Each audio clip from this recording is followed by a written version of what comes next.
It's an attitude, a motivation, a deep-seated spirit. It's an inner strength to keep your feet planted firmly on the ground, no matter what presses against you. It's self-confidence. It's belief. It's a way of life. It's Fezek Athletics. Shop now at www.fezekeathletics.com to get your fitness gear now. Conquer your physique.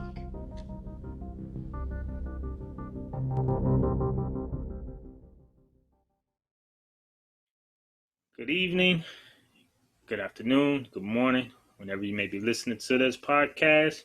This is the Men on the Podcast, episode 14, sponsored by Fezek Athletics. I'm here with my brothers, my brethren. I got my bro Frank and my bro E. Castano. How y'all doing, man? Doing good, man. Can't complain. Feeling great. Good. E, wanted to wish you a happy belated, bro. Yeah. Happy birthday, man. Last week, I know that's why you was out there celebrating, you know what I mean? Living life. Doing what I can, you know. It's a little bit different now this year with the COVID, but we can enjoy as much as we can. But it was nice. Went to brunches and some breakfasts and stuff like that. You know, it's cool. It was nice. We knew what happened 2 years ago, right? I think it was longer than 2 years ago, though. Was it? I think it was longer than 2 years ago, though. Like 3 years ago. We're not gonna talk about yours either, Frank. Yeah, I know. I try to hold it together, you know. Hold up. I still have footage. Hold on. Are you talking about the one when he fell asleep in the car? No, we're talking about DC. Oh yeah, I missed that. Yeah, I missed that. Yeah, I heard about that one though. It was like we was cool. Like we had a good time, but then Saturday, it was just like we need to make a topic of just that. The topic which should be when you go out with your boys, the best time you go out with your boys, and what happens after you get fucked up. Okay. Yeah, we could do that. We could do that. Just have the discussions of what happened after the fact. But see, I've never been that messed up where no, that you would have been that night because the way it happened that night, it happened so fast. It was ridiculous. No, it doesn't. No, that's the point. It wasn't that fast. It was in the course of a day. It just hyperdrive when certain people showed up. Oh yeah, that's when all hell broke loose. They had that extra gas to make it go. I had Frank going like this the whole time. We were good. He level. Yeah, you was boom. Going like this. Okay? And we ain't gonna mention the names that showed up, and then we went off. And then we were gone. We lucky we didn't go to that day party though. The night I think if we would have went to the day party, we would have went up, and then we would have came right back down. Yeah. What you say? What you say? It wouldn't have been a night. It would have just been the day. We would have up, and then would have came right back down. That's it. Game over.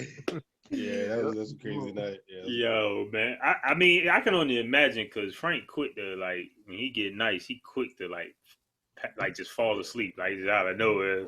Yeah, that's me. I go right to sleep. That's the only way I can feel better. That's a whole nother topic in general. We'll leave that right here, right now. Yeah. We'll put a pin in that, and we'll get to that a little later. Yeah. All right. Well, let's just jump into some topics, man, that we had up here. The first one we got is, I guess, Waka Flocka. For those who don't know. I'm sorry. Go, bro.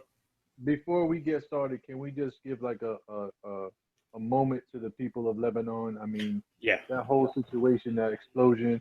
Yeah. I mean, a lot of y'all don't understand what happened, or whoever don't know. If you haven't heard, there was an explosion out there. That's probably one of the topics up there. I know we talk about sports and we talk about political. Yeah, we talk about everything. But this particular situation was out of the blue. We just didn't know, and it just how it happens. But I've been doing a little bit of research on it, and Lebanon is. Now is that the one? That's because of what they're protesting, the police brutality and stuff like that that's happening. No, well, I don't. What I'm understanding was, what I've read or what I saw so far was there was a ship that showed up there like 6 or 7 years ago that showed up to the port of Lebanon, and it had ammonium nitrate on the boat. And if you don't know what ammonium nitrate is, it's an explosive or fertilizer of some sort. And they weren't allowed to cross or do something with the port, and so they didn't have the money to pay the port to I guess transport it or to deliver it to a certain spot, so they had to leave the boat there. This boat had contained XYZ amount of tons of ammonium nitrate on the boat, on the ship. It's been sitting in this harbor for 6 or 7 years, and the people in the government of I guess the people of Lebanon have been protesting. Hey, look, man, you got to get rid of the ship. This is not bad for the area. Safe, yeah. Unsafe. Well, over the past 5 or 6, 7 years, I guess, like anything else, I guess maybe with the vapors or with everything else that had happened, one thing led to another, and and then it just. Somebody.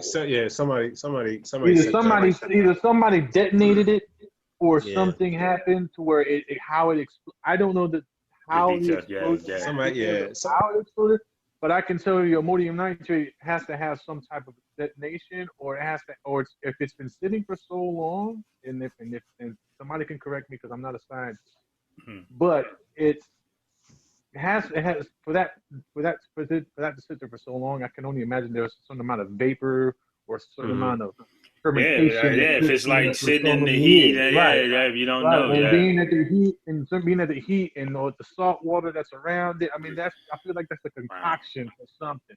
But nonetheless, the damage that it did, and for a country that's already poverty stricken, it's a sin. You already have a situation that's a country that's already has like a third lowest on the poverty scale.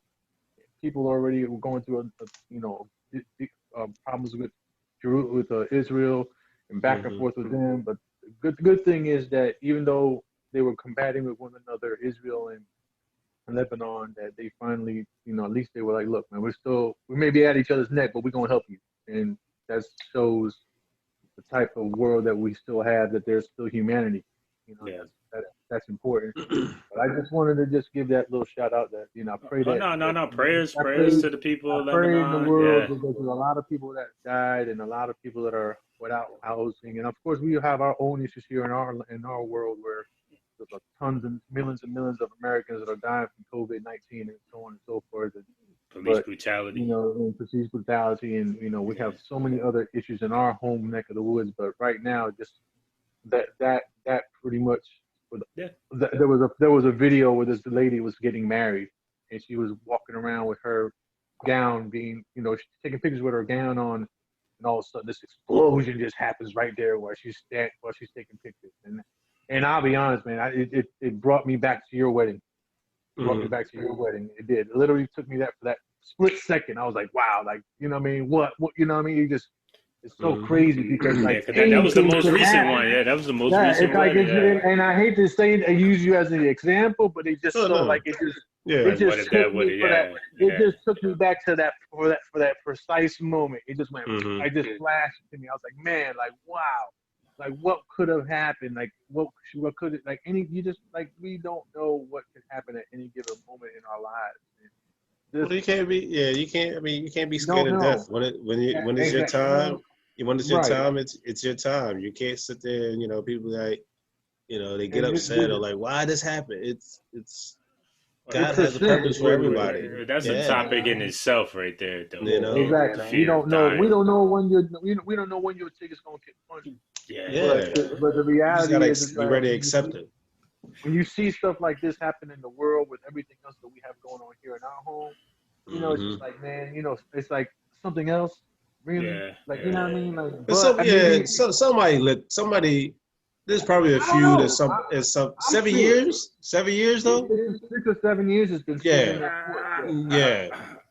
Yeah. I mean, we don't know. I guess details will come out. But we'll speculate for days, but I just wanted to just give my the condolences for anybody that watches that's from Lebanon. Yeah. Definitely want to give condolences from the Men of Honor, podcast. I know I got a few people out here that I know that are Lebanese. Yeah. And I know a few people that, that not particularly just out of, and probably that are watching, just all love here. But nonetheless, we just want to keep it. Okay. Thank y'all. Condolences, man. Prayers to the families of everyone affected.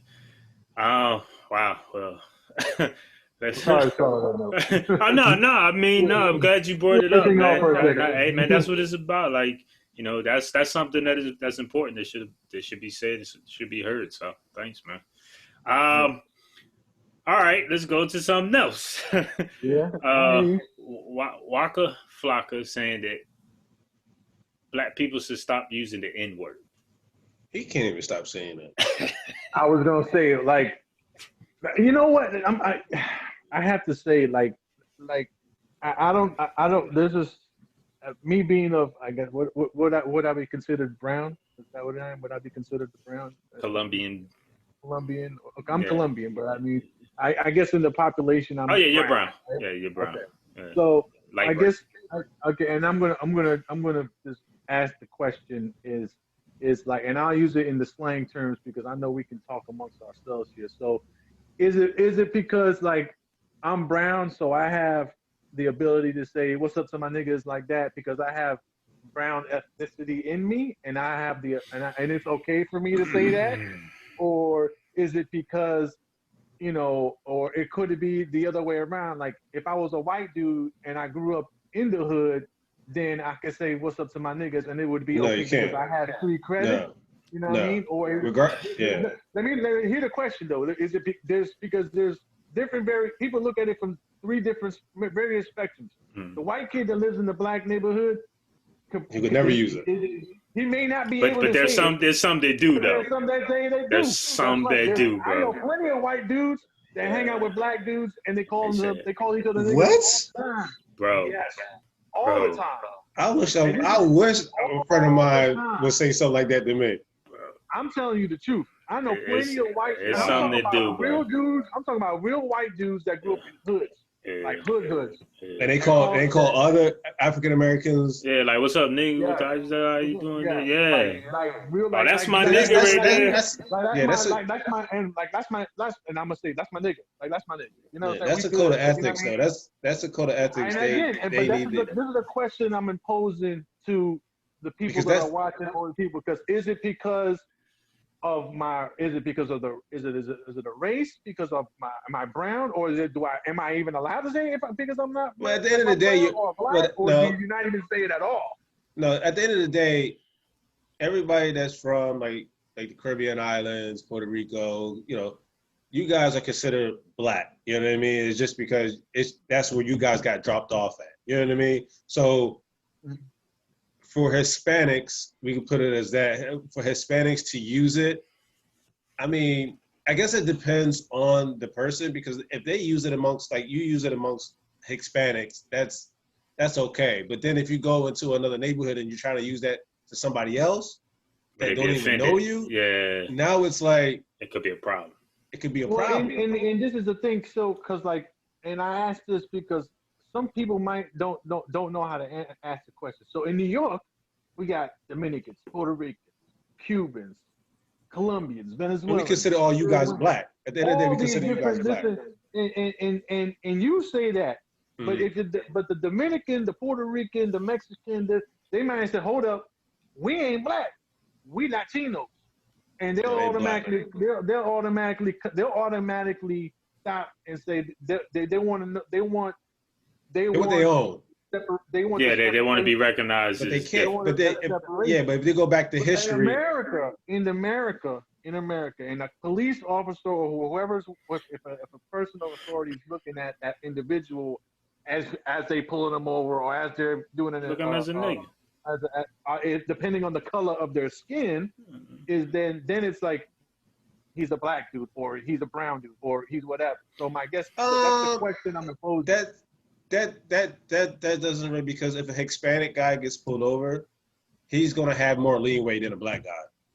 But what if his skin is as black as well, you? because you know how you have darker skin like Hispanics, like they like my complexion, but once Colombian dudes that are black, like brown, right, yeah, and darker than me actually, so and darker than Rock, and darker than you.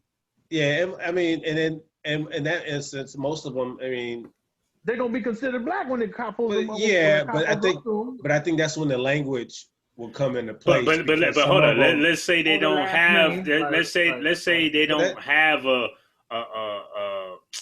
what's. You're not gonna catch so many of them that's talking like. I mean, there's gonna be very few that's properly. You can say okay. Or they may grew up in an urban area where they talk like us. Like they don't have that. They don't have that. What's that word? I'm looking for it, man. The when you speak, the lingo. They don't have the.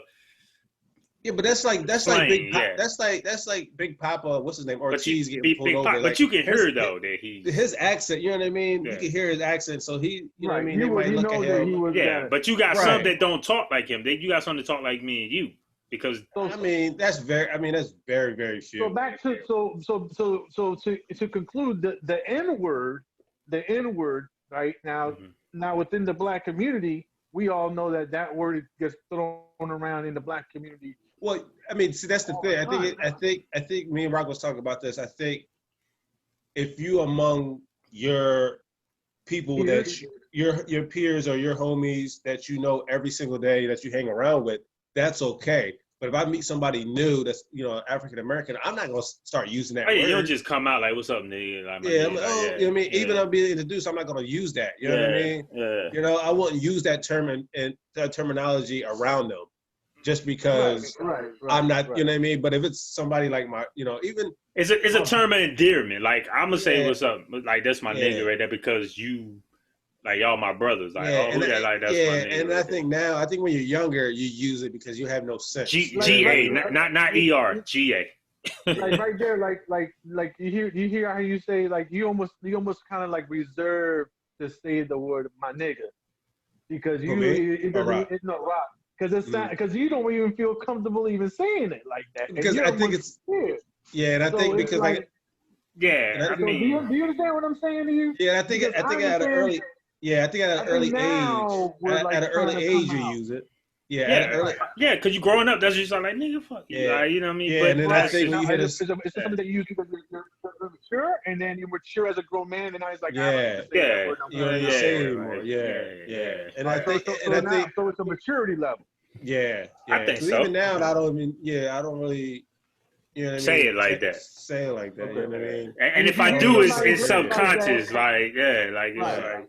And so you may say that, like you said, it may slip out, or you may be talking with your peers, and then it just but it's only with my peers. It's only with y'all. Like I'll be like, that nigga tripping. Like I slap shit out that nigga. Some shit like, but it's only like you know what I'm saying. It ain't like I just walk around like, what's up, nigga? but like so I know he's not here, but we'll just use him as an example. Joe were to say some my nigga stuff like that. He wouldn't. He wouldn't. Right. But would I be all right with it? No, because first of all, like we've known Joe going on 20 years. Yeah, Joe's never even fixed his mouth to even say that. And then the crazy thing is like when you have like when you have a white American and growing up in a urban neighborhood and he uses that's put his life in danger because if he goes somewhere else and use that. Because he's been using it for so many years, around his homies should say, "Yo, don't use that." Because if you go somewhere else, now you talk to somebody else you didn't even know. Now you put everybody's life at risk. Now, I think that type of person would know that. He would know like I can't do some it. Areas they don't.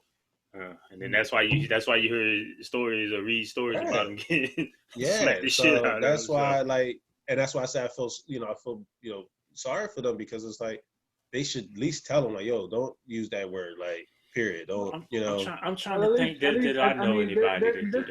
This might have to go on a little longer than what we wanted to because I know that there's a lot of people that have questions because I have questions and I know other people have other ethnicities and races have questions about that. Mm-hmm. But I can tell you from my experiences because I've been around Dominicans, Puerto Ricans, Cubans, Right. Black, and the N word doesn't really get used that much unless we're talking about New York prospects, like guys that grew up in the city that are like Dominican New York guys, Puerto Rican New York guys, Colombian New York guys, and already been around that area.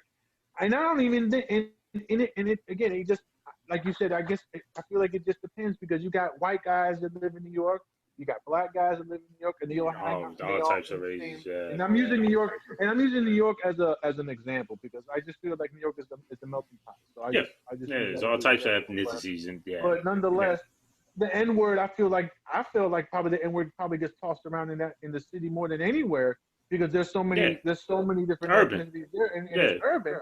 And it's like all right, it's all right, it's cool. But if we're out here in the South and the N word gets tossed around and somebody hears it in the word, and then they're like, well, hold on a second, they go monkey slap the shit out you. He might be a black Puerto Rican or a black Colombian that lives in New York and moved to South Carolina, and all of a sudden a guy that's black, an actual black man and lives in South Carolina, might feel some kind, or a white guy or whatever, might feel some kind of way, because he's like, well, what do you mean?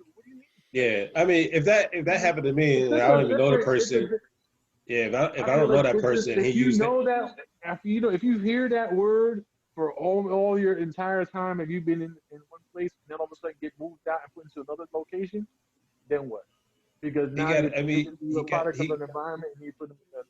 Yeah, he gonna have to learn quick and change up quick. Because I mean, if he came to me or he came to our crew and he started using that word, he's being confronted right there, like, yo, that's one word we don't use around here. You know what I mean?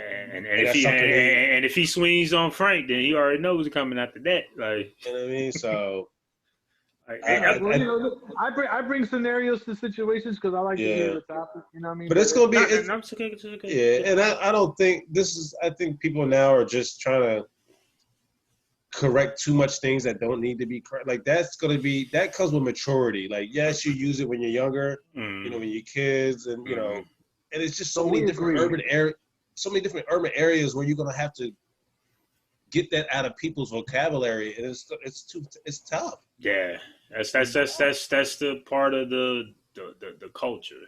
So at the end of the day, we all agree that the N-word should be abolished at some point. I don't know about. We're not saying abolish. We're just saying it's just like anything. As you grow and you mature, it is just, you know, it's like you speak differently. It's just like you don't do the same things you did when you was a teenager. Now it's like it fades out. Like this, and I think there should be like, you know, lessons and like you know, they should go to these schools and say, you know, don't use these terms and stuff like that, but like just abolish it. Like how you gonna control that? You know what I mean? First of all, like, but that's what I'm saying. But it's two different. Like, it's ER and it's GA. Like, yeah, but you can't control the N word. Period. Something if a white person say ER. I'm saying like in music. That's just part of it. You got it in music. It's in the culture. Like I say, it's in the culture. Like, that's something that's I think people are just like oversensitive right now. It's just like it's a lot of things that's something like that is just so hard to control, because how can you control it? What are you gonna say? You can't put it in music? You can't, like, I don't know how you can't put it in movies. I can understand that. I mean, if they say that, then okay. But like urban movies, that's like you can't say it in movies and you can't say it in, you know, in music anymore. Now it's gonna have a lot of rappers that shouldn't be out. You know what I mean? Making money. You know what I mean? So I can see that. We're gonna have a topic about that. I'll agree with that. Which rappers shouldn't be out. I can agree. I can agree to that. Like if they say, okay, it's not gonna be in music, it's not gonna be in movies. Okay, I agree with that, because now people that are watching it, they can. You don't have to have real actors in there. No, not real. You're not gonna have real actors, but people won't hear it no more. So then it's actually gonna start fading out, because people don't hear it anymore. Like a lot of people say because they hear it in music, you know, you know, and it's like I say, it's just part of the culture. Like that's just and you know, you grow up listening to this music and you talk like what you hear or whatever, like what you're around. So Now that's tough. All right, well, it's August, so that means summer. I know summer is officially not over until September or whatever, but school, because you see the school commercial, the school shopping commercials, supplies, and all this other stuff.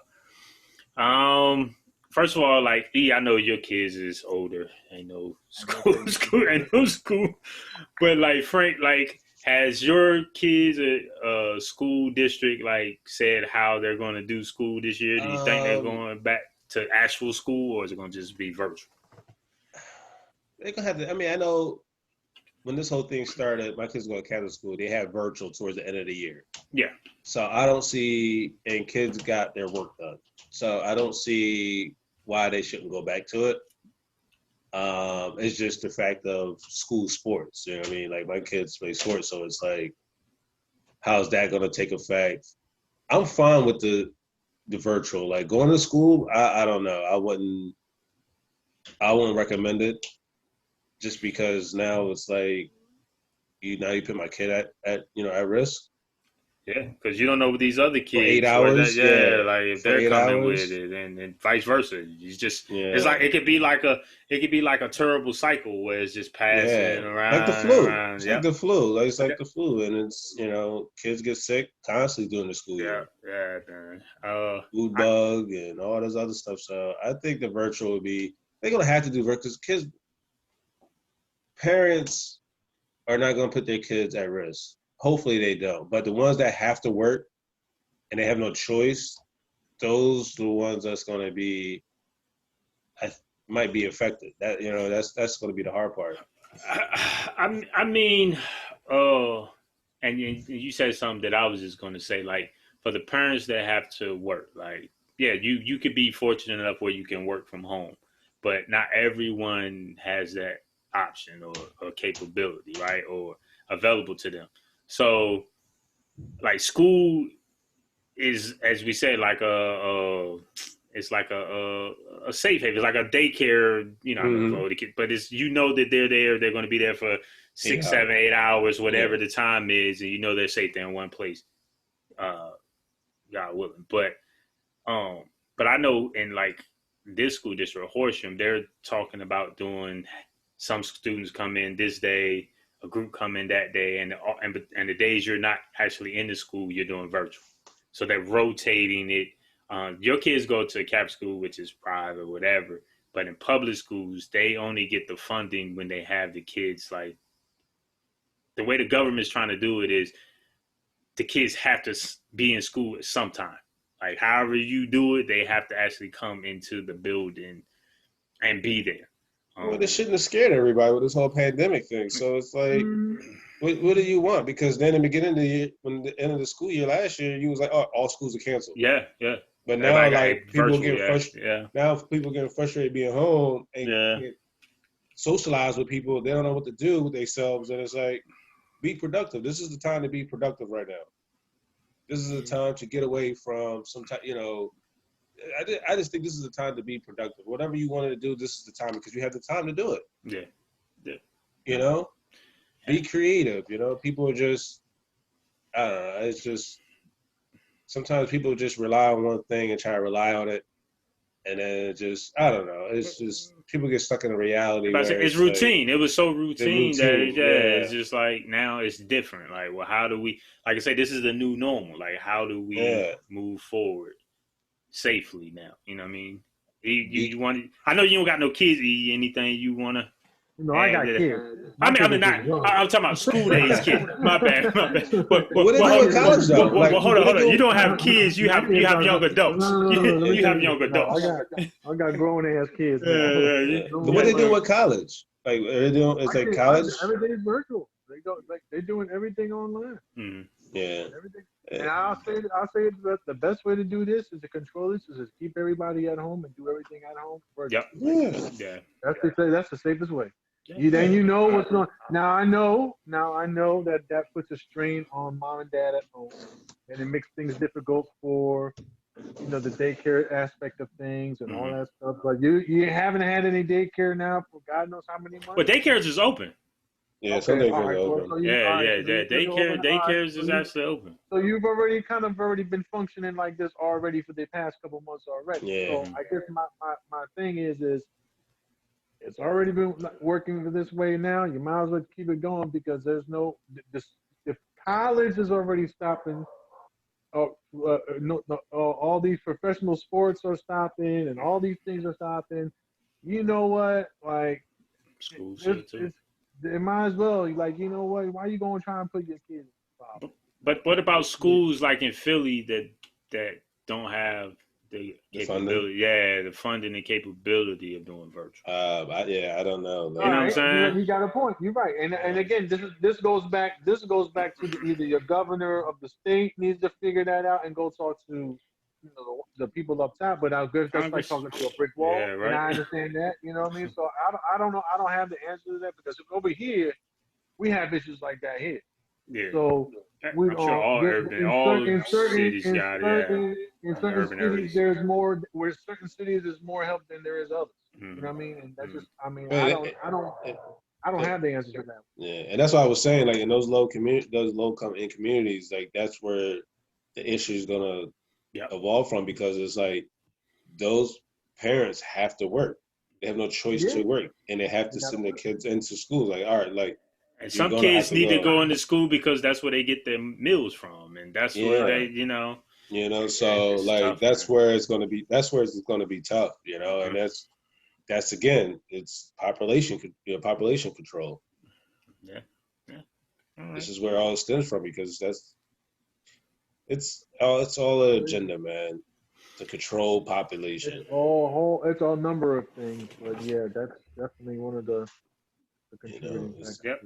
Control population. Well, speaking of control and the powers to be that put these stipulations in, have you guys noticed when you go to the stores, they have the signs that says coin shortage, please use exact change or debit cards or credit cards or whatever. Do you think that's a way of the government trying to get rid of money, like actual physical money? Because I went to one store and the person told me they don't have the bank went to Navy Federal.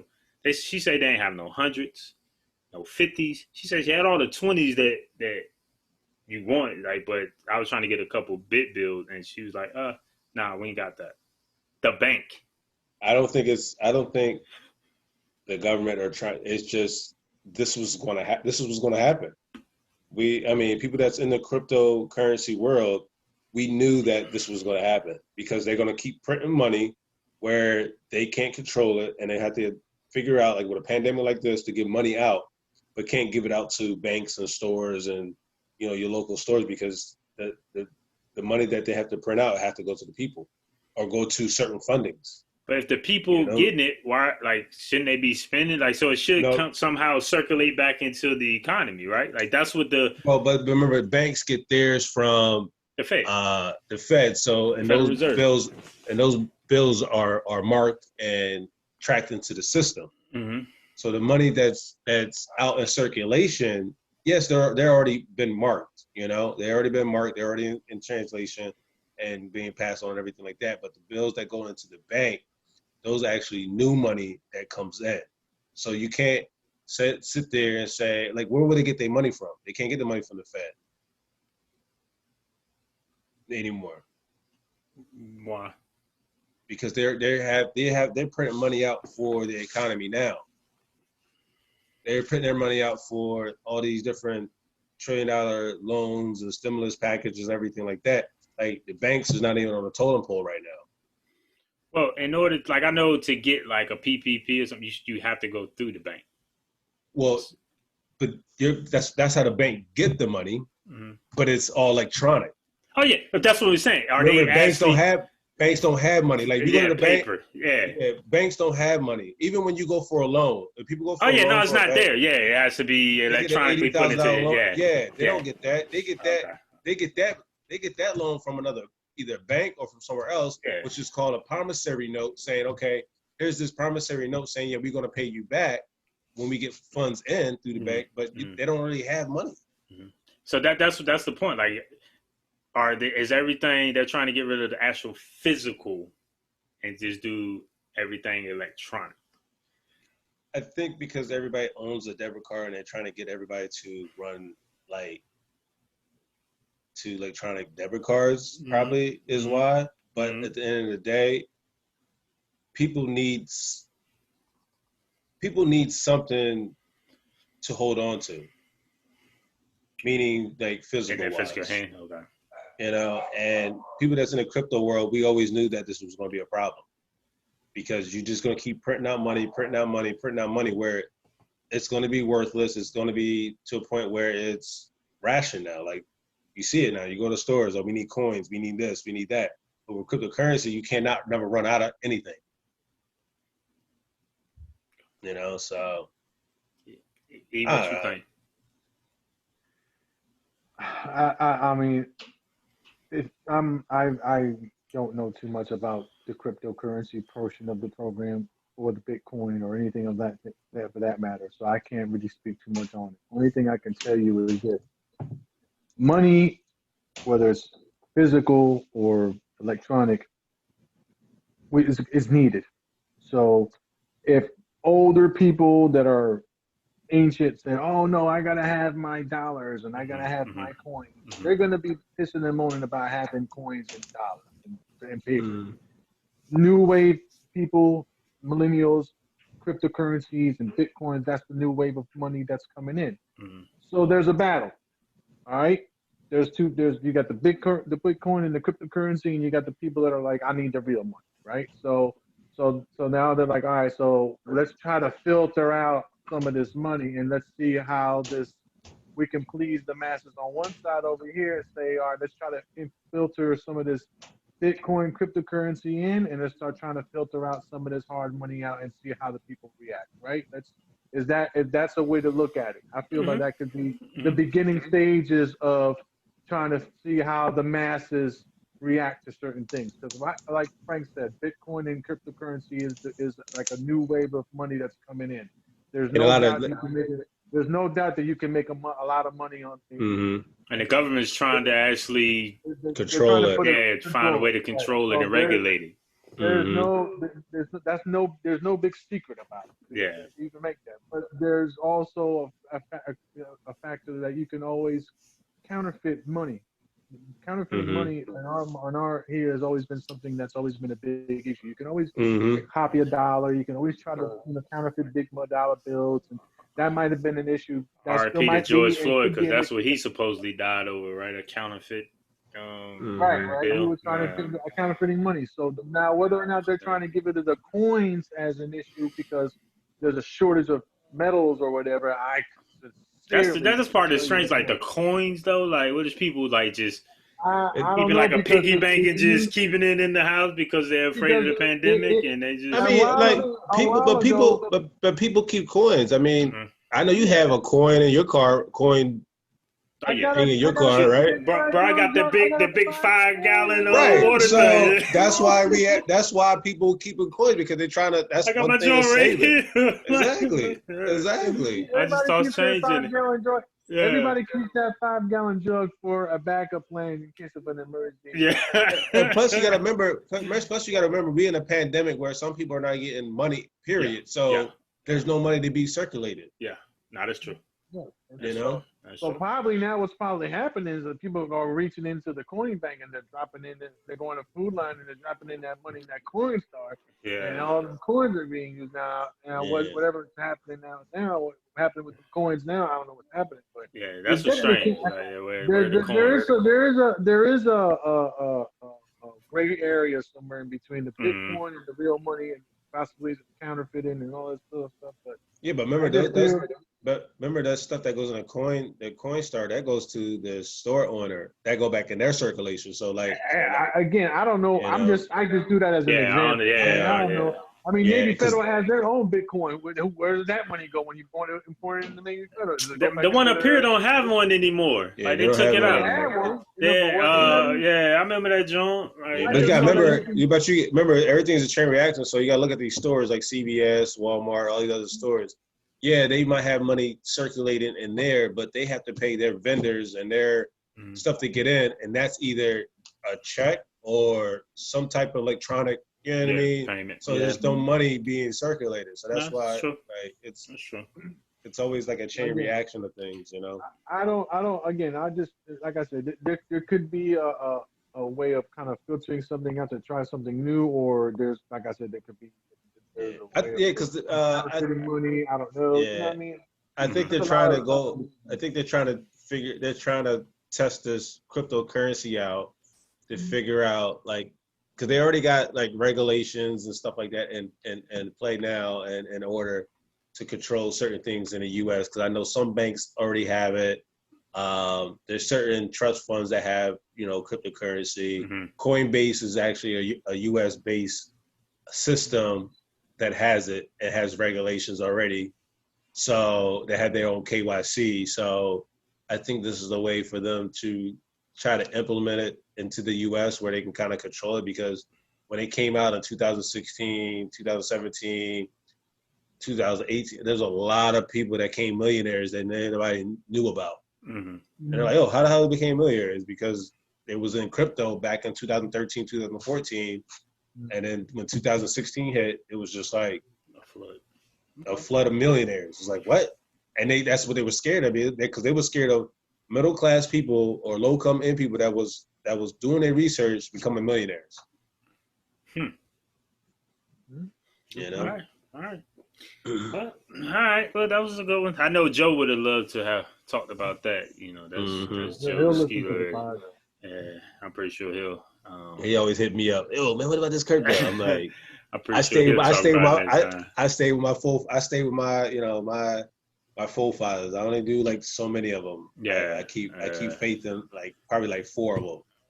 But that's like stocks and anything else. Like you don't want to just be spread all over the place and try to be trusting things you don't know. Like if you know these 4 and you do your research and you follow the trends. Like, see what stocks is stocks. They're like those are like hedge funds and foundations and stores that's like up and running. But crypto was so weird about it is anybody can come out with a coin and throw a white paper up and say, oh, this is the new coin. Like, we can make a coin and say, oh, this is the Meta Honor coin. The Meta Honor coin is going to give people access to like certain things on YouTube to buy, certain likes or whatever, right? And we could put a white paper up and people will buy it. So that's the tricky thing about it is like, do you trust a coin that comes out? Gotcha. That don't have the backing for it. Yeah. You know what I mean? And that's foundation that you can research. Yeah, you got to research and be like, okay, you know what? Like, Bitcoin went from down there cents to down where it's at now is like 1,100 or 11,000 now. You know what I mean? And you got some coins that don't have the backing and the research and the people behind it, where you're like, all right, I'm not going to really, you know what I mean, get behind it, So. All right, good one, man. Good one. All right, let's end this off with something like I want to start doing this too. Like I want to like at the end of the pod, like say something that we might be watching, like to put people on or something, like getting ideas, because I mean we're all home. I know we work or whatever, but there's no more movie theaters. There's no more, what I mean? So finding a good show is hard because of this pandemic. Like a lot of shows that were supposed to be on now, they had to stop production, so they're not on. So, Frank, why don't you go ahead and tell us the show? What you was talking about, the Prophet, right? The show's called The Prophet. The guy name is Marcus something. He was, I think he's a Jewish guy, but like you said, there's nothing really out to watch now. I mean, I watched The Office nonstop. I watched Practical Jokers. Yeah, I watch Practical Jokers like nonstop. Like that's all 2 shows, like rerun. Yeah, rerun. And I didn't get into Penny Dreadful, but it's all right. It just has a lot of stuff I don't really like into it. But The Prophet, I came along. I was watching it one day. I'm like, show's pretty good. Me and my wife run a home care business, and I run my own athletic business. So something that was in that field where this guy, he goes into businesses where they might need help. They might need, they might going into debt where they might be closing like the next month or the next week. So he goes into these businesses, he look at their numbers, trying to figure out where they need improvement or where they need help at or where they're failing at. So he pulls all these numbers. He stays with them probably like a week. And then once, like in the middle of the show, he'll sit down with them and say, hey, look, you're, $125,000 in debt. You owe this vendor this amount of money. You owe this vendor this amount of money. He said, okay, look, I can help you and I'll give you $200,000, but I want like 30% of the company. Right? Mm-hmm. So now these business owners are like, man, I did this on my own. I've been doing all this, but I need some type of help. You know what I mean? Yep. Need some capital. Not even capital. It's just, you might think you know how to run a business, but at the end of the day, you might need that person that actually show you how to manage the numbers. You need a numbers guy. If you don't have that numbers guy, then it's gonna be hard running a business, because a business is nothing but running numbers. So like you gotta know. It all comes down to the numbers. It comes to like, even when I'm running my business, like, I know how to run it, from the front end. And I know you're about to get into the fashion business, but if you don't have that, if you don't know numbers, and you might be blowing out money, you don't even know it. Oh, this is gonna work, that's gonna work. Yeah. And at the end of the day, you're like, oh, I spent $125,000, but I only made $10,000 in profit. Yeah. Yep. You need them financial statements. So what he does, like, he'll come in and say, look, I give you $200,000. I want 30% of the company. I'm gonna hook you up with different businesses that I already have in place that he already helped, and that plan helped them. Mm-hmm. So he'll put different businesses together to collab and network and work. Okay. He might, and that's where I got these two businesses, that might help me strategize as well too. And I get a lot of tips from him, like how to organize a business, how to, when you run a business, you have so many ideas that you just want to get out. Sometimes you just need, he always say 3 pillars. Have 3 pillars that you're trying to focus on, and then focus on that. You know what I mean? Don't just be like having all so focus on like the small then grow. Yeah, so like what I did with me and my sister did, like, yes, we was pushing out the fitness clothes and everything like that, but now we revamped. So you know what? Let's push the supplements out and give out certain, incentives with clothing where, okay, if you buy these supplements, okay, you get a shirt, you get this, you get that. So that gets it out there, Packaging and bundle. So, and the show, like, it helps me out with a lot of stuff, man. I'm always taking notes, writing stuff down, because he's a brilliant guy, and he tells you straight up front, like, if you don't want my help, then don't ask for me, or he'll always say, like, you reach out to me. I didn't come to you. You called me. You called me. And sometimes if it's too far where he can't help him, or he's like, he'll say, you know what? I don't think this is for me, because I don't think I get any money. Like, he helped this candy business make, in 1 year, I think it was like $2 million. And then over like the past 3 years, they're up into like the billions. Wow. Ridiculous. And what station this comes on again? It comes on, I want to say CBS, but it's on, Comcast has that new Peacock. Isn't Peacock NBC, right? NBC, yeah. NBC. Okay. So you go in there, and he has, he goes to, all different types of businesses. Like, yeah, check that out, man. Like, I'm gonna check it out. Yeah, he helped one lady sell pocketbooks, one lady, company with jeans, candy store.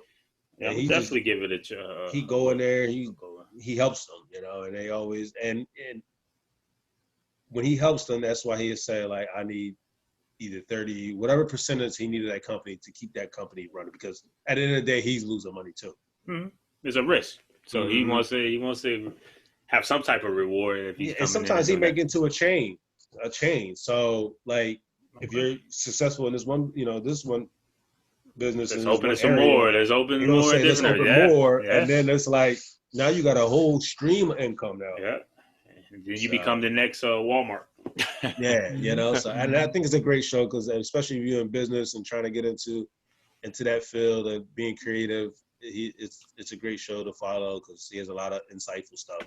All right, The Profit on NBC. All right, everyone, check that out. I am, man. Appreciate that. Mm-hmm. All right. Well, before we get out of here, I want to give a couple of shout outs to Greg. I don't know what he's doing, but I hope it don't have the acronyms of COD. Joe, I know. Before real quick, how you make out at the storm down there? I know my mom say it really wasn't too. It knocked out a much. lot of people with power. There was a lot of people that didn't have no power for 2 days. Yeah, it's like people are just now getting power back today. Wow. As of today. That's how it was here. But it was pretty bad. It got a lot of people. A lot of power was lost, and a lot of wind. A lot of trees were down. Yep, that's how it was. Like Bristol Road had like 5 trees down, bro, and like power lines. You know how it is out here. I mean, anybody that knows Hampton Roads, man. Oh yeah, it rains, it flickers, like it floods, like with just floods. Because you're all about water. And then the drainage is horrible. Like that joint is horrible. It's been raining here right now. It's a lot of water. I've been sitting in the rain right now for the past 4.5, 5 hours. It's been just raining straight. Wow. And I look outside and it's just raining. Wow. It's gonna be like that today, tomorrow, and maybe Sunday. See, they did this. The U.S. need to start taking their ideas from Japan, because when I lived in Japan, like it's a tropical island, and it's a peninsula, so we had typhoons where it's like, I know you probably ain't been in typhoons, being out there in those different islands. Typhoons is like only went through one. That was enough. Those typhoons is I've seen videos of that joint. Ridiculous. Scary. Like waves, like as tall as like skyscraper. Ridiculous. But Japan, they built like these big dams, like they huge, and they hold so much water. Like everything it streams to that dam, and then that dam lets out. Yeah. Like, I don't even remember in Japan we had any like crazy floods, just because of the the engineering that they did. They knew how to control it. Here it's like, instead of building that wall, we should have built some dams. That's what you're saying. Yeah, it's ridiculous, man. Like you can't stop the Latino from coming over, bro. You're gonna get over one way or the other. Oh yeah. All right. Yeah, shout out to Joe, because I know he was dealing with that too, with the power outage, and that's why he's in here. But you fellas have a good week, man. Y'all stay safe out there. Stay dry. Yeah. All right. It's the Men on the Podcast signing out. All right. All right, fellas. Peace out. Shalom. All right, shalom.